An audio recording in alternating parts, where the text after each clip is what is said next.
Okay, so we'll continue our discussion. So we are now in the major beliefs of Islam. So the first major beliefs of Islam, we have the belief in the oneness of God. So in Islam, there's no God but God, Allah, La ilaha or Ilala, and that Muhammad is the messenger of Allah. Allah is considered as the creator of all things, omniscient and omnipotent. So as you can see the picture, it's the Arabic component of the word Allah. And part of the beliefs of the major beliefs of Islam, the belief in the different books of God. First statement that can be found in their Holy Bible or Holy Scriptures in the Quran. In the name of Allah, most gracious, most merciful. So this is the photo of one of the first Quran ever made. Another major belief of Islam, in the belief in the books of God, Quran. So in this book, you can find the revelation of God that was passed into Prophet Muhammad. And they also consider Hadith as the compilation of stories and principle of the Prophet. Another major belief of the religion Islam is the belief in the prophets or the messengers of God.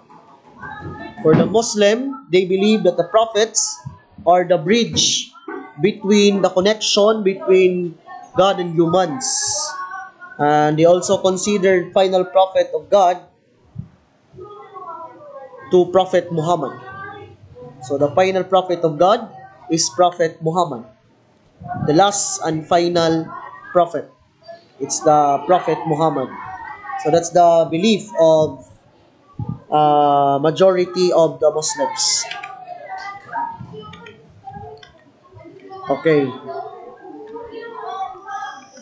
So the Muslim follow and practice the teachings of their sacred text called the Quran. So it's their holy scriptures or their holy Bible. The Sunnah and the Hadith serve as secondary sacred sources. So they also use this part. They also use this particular materials or religious instrument as their secondary sources of their faith, of their religious ceremonies or religious rituals.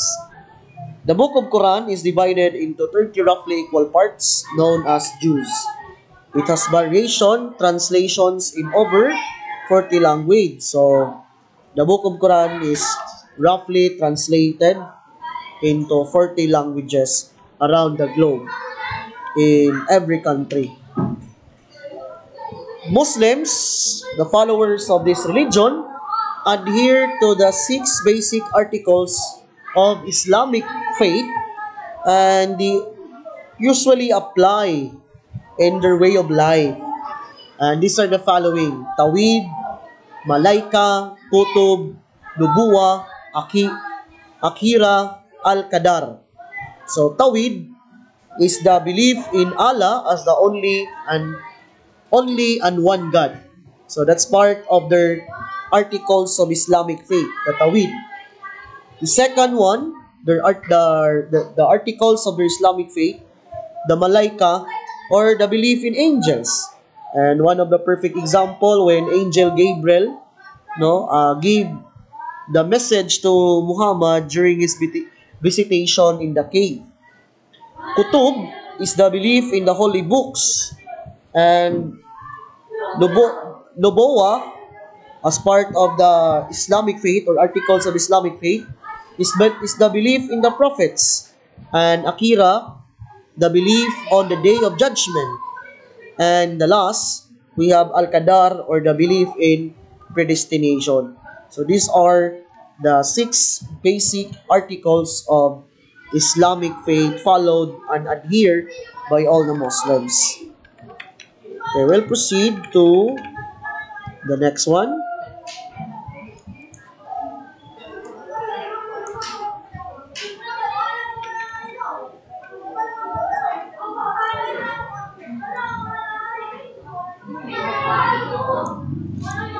Okay, so we'll proceed on the five pillars of Islam.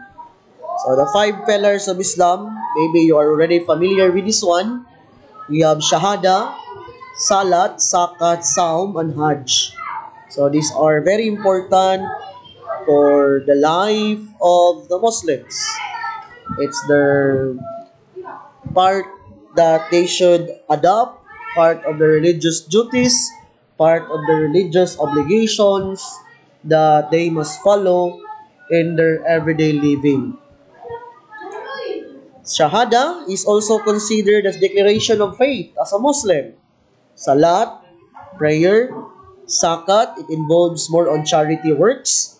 Saum, it's more on fasting, especially during the month of Ramadan. And the last one, we have the Hajj or the religious pilgrimage towards the Kaaba in the city of Mecca, Saudi Arabia. So we'll try to know more about these five pillars of Islam. First, we have Shahada. So when we talk about Shahada, the declaration of faith, so here in these pillars, there's no God but Allah, and Muhammad is his messenger and the final prophet. It is the introductory statement of the Islamic faith. So you must adhere to this one. No, you cannot be considered as a Muslim if you will not declare completely your faith of being a Muslim and believe this one of the very important parts of the five pillars, which is Shahada. So when Muslim recite this one in as their declaration of faith, when they recite this one, they proclaim that the one true God is Allah and the Muhammad is his prophet, that they wholeheartedly accept this as true and they are willing to submit themselves to all the commitments of Islam. So that's part of their declaration of faith as a Muslim. Second, pillars of Islam, we have Salat or prayer. So part of your religious duties, part of your religious obligation, you will pray 5 times a day at specific times. So before you usually pray, you must clean and wash first before praying. No, that is a must for a Muslim. That before you communicate, before you pray with Allah, you must presentable, you must clean. And in every time that you pray, you must face in the direction towards the city of Mecca. So these are their prayer. So in the dawn, before sunrise, the kind of salat that they usually pray, Salat al-Fajr. In the midday, after the sun passes its highest, is Salat al-Zuhr. In the late part of the afternoon, they also pray Salat al-Asar. And in the sunset, just after the sunset, they pray Salat al-Maghrib. And between sunset and midnight, they pray Salat al-Isha. So, 5 times a day a Muslim should pray. So, they may assemble on a mosque. If they are near in a mosque, so they can assemble and pray on that particular house of worship. So, the mosque for Islam is considered Islamic house of worship where they find themselves performing their salat if they are in a certain mosque. Third pillars of Islam, we have zakat, or it's more about charity works. So part of the religious duties and obligation of being a Muslim, you should have charity work, especially for the poor and the needy ones. All the Muslims are required to give 2.5% of their accumulated wealth or income. So 2.5% niya kasagaran ana yearly. yearly ang ilahang paghatag. So of their income or of their accumulated overall accumulated wealth. So when you perform these duties as a Muslim in zakat, it is a form of so here it's more on the system of almsgiving, where you are required to give a portion of your wealth or your income, and that is usually 2.5% of your savings or your income siya, to those in need, particularly the poor and the needy. So this helps purify wealth and so Muhammad claims a responsibility for fortunate, and that is why that is part of their religious duties and religious obligation as Muslims. Muslims meet the social responsibility by giving alms or money for the poor, so that is part of their duties and obligation as zakat or charity. The next pillars of Islam, um, okay, part of zakat also, no? These are the following benefits that you can get if you perform or if you adhere to these pillars. So you obey God, you assist a person to acknowledge that everything comes from Allah alone and that we do not own anything ourselves. So believing that whether we are rich or poor, it's God's choice. So we need to uh,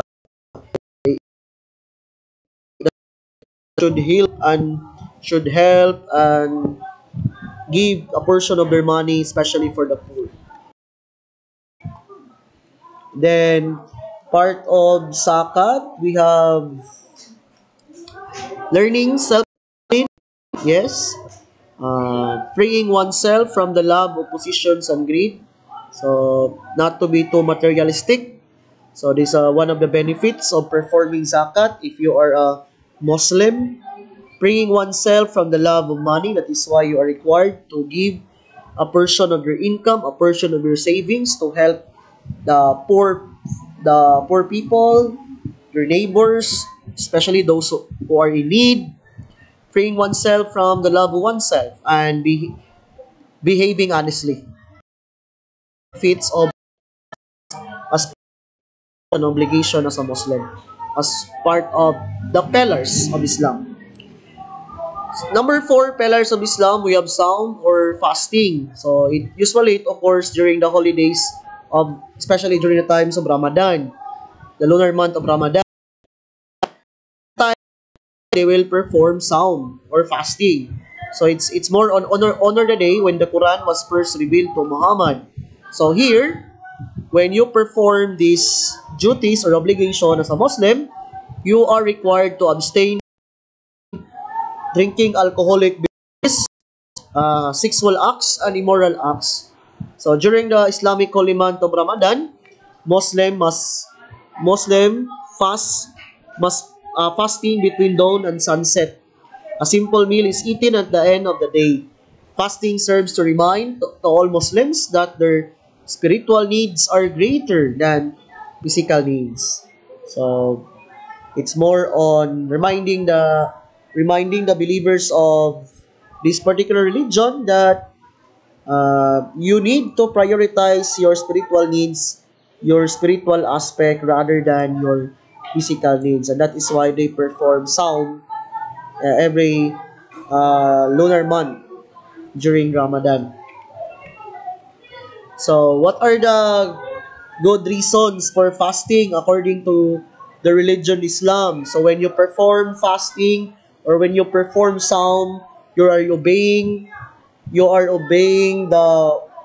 the commandments of God, Allah, learning to be self-disciplined, becoming spiritually stronger, appreciating the gift given by Allah, and sharing the suffering and developing sympathy for the poor. So those are the possible good reasons why for the Muslims fasting is very important for them. And number five, and another reason why they of charity on generosity, giving thanks for the Holy Quran, which was first revealed in the month of Ramadan, and that opportunity of time for fellowship with other Muslims when you perform fasting or saum. And the last pillars of Islam, if you are able, if you're able, the material, no, if you're able and if you have the capacity, especially for those uh, can afford to travel to Mecca, Saudi Arabia, then they can have this religious pilgrimage. Once they can visit page in Mecca, Saudi Arabia. So it was stated in the book of Quran, like the pilgrim house, chapter 2, 150 times. Chapter 2, 189. In addition to pilgrimage, they should complete visitation or umrah, which has similar rites but can perform at other times of the year. Chapter 2, 196 to 197 of the Book of Quran. And of course, it's a religious pilgrimage or journey to Mecca, Saudi Arabia. It is done in honor of the return of the Prophet Muhammad in Mecca to bring peace for all the followers of this religion. It required all that once in their lifetime, if they are physically, financially, then they have an obligation to have a religious pilgrimage to Mecca, Saudi Arabia. No? During the Hajj, certain regulations need to be followed if you are having religious pilgrimage in Mecca, Saudi Arabia. So the Hajj pilgrimage are not allowed to do the following. So be involved in marital relations. So cut their nails, use cologne or scented oils, bath using scented soaps, kill or hunt anything. Okay, fight or argue during the moment that you're having your religious pilgrimage. As per women, cover their faces though they do so in their home country. As per men, wear clothes with stitching. So those are the don'ts when you perform Hajj. When you are in the religious pilgrimage, those are the things that you are not allowed to do. You should be religious pilgrimage.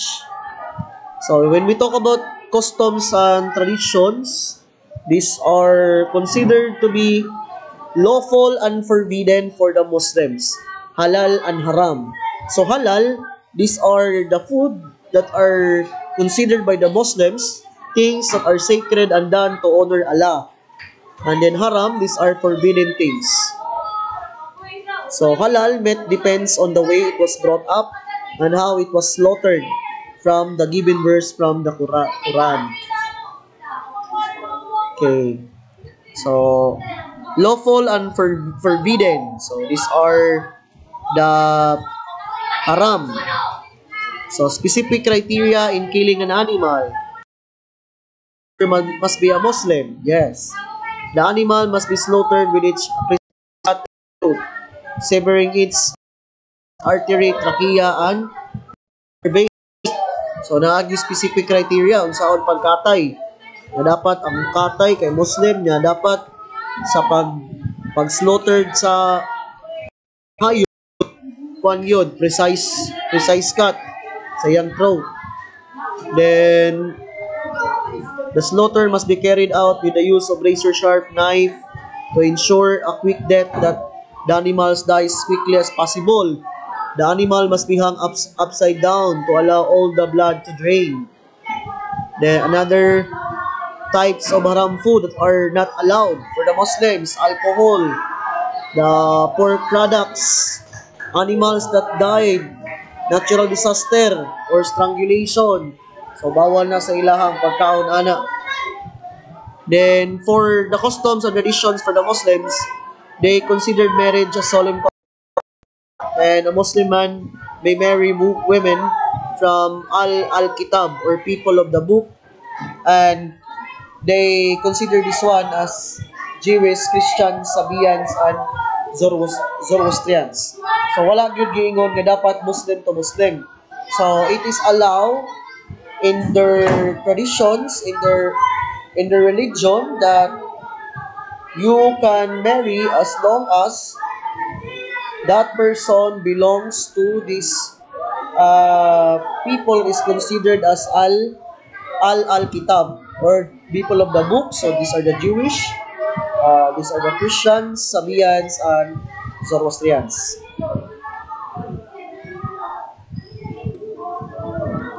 So marriage prohibitions. Prohibited to you for marriage are your mothers, your daughters, your sisters, your father's sisters, your mother's sisters, your brother daughters, your sister's daughters, your mothers who nurse you, your sisters through nursing, your wives, mothers, and your stepdaughters, under your guardian of your wives, and to whom you have gone in. But if you have not gone into them, there is no sin upon you. And also prohibited the wives of your sons who are from your own from your own loins, and that you take in marriage to sisters simultaneously, except for what he has already occurred. Indeed, Allah is ever forgiving and merciful.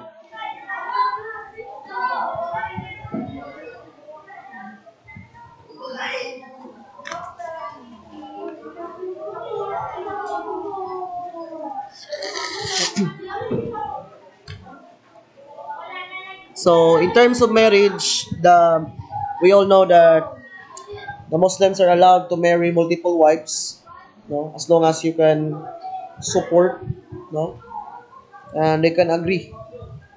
So here, if you fear that you will not deal justly with orphan girls, then marry those that please you of other women, two or three or four. But if you fear that you will not be just, then marry only one. So for those your right hand possess, that is more suitable that you may not incline. So if wala itong gingon niya, if you are capable, financially capable, you can marry. You're allowed to marry more than one. But if you are not that capable, financially capable to support your previous family, then you are not allowed to marry more than one. So just marry only one. But if you're financially capable, then marry. Marry not just one, two or three, and then as long as you can support. So in terms of death, funeral, burial, and afterlife, part of the customs and the traditions of the Muslims, worldly experience is only the test of God. One must pass the test for future eternal happiness.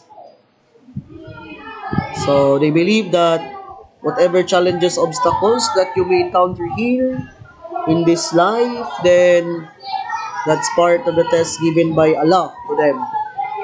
So you must pass this particular test or obstacles, problems that you may encounter in order for you to achieve eternal happiness. Then in terms of death, funeral, burial, and afterlife, in Quran chapter 3 verse 185, it was said that everyone shall taste death. So they believe that, so everyone, no, everyone, no exemption. Everyone of us will die. And only on the day of the resurrection shall you pay your wages in full, and whoever is removed away from the fire and admitted to the paradise, this person is indeed successful. The life in this world is only the enjoyment of deception. So they believe that it's not the kuan katong yung eternal paradise. This is just an ordinary world, part of the Quran. And in terms of death, funeral, burial, and afterlife, funerals and burials are usually held as soon as possible after death. So after human, kung mamatay, then they usually they never cremated their loved ones who die. So ang ila kaila ginang ilubong. So they buried their loved ones. They don't cremate the body of their loved. So the following are some Islamic death, funeral, and burial practices. So flowers are inappropriate at Muslim funeral. So dili na siya sa ilaha di kay na wa na dili na appropriate sa ilaha nga magkuan gyud og buwak. Men and women sit separately at the funeral service, and women's head and arms must be covered. So these are the kuan ilang customs. Grievers will walk in silence to the burial place. Are usually buried in covertures without a casket, with the head point to direction to Mecca. So mo na ilang mga gi-practice upon burying the body of their loved ones.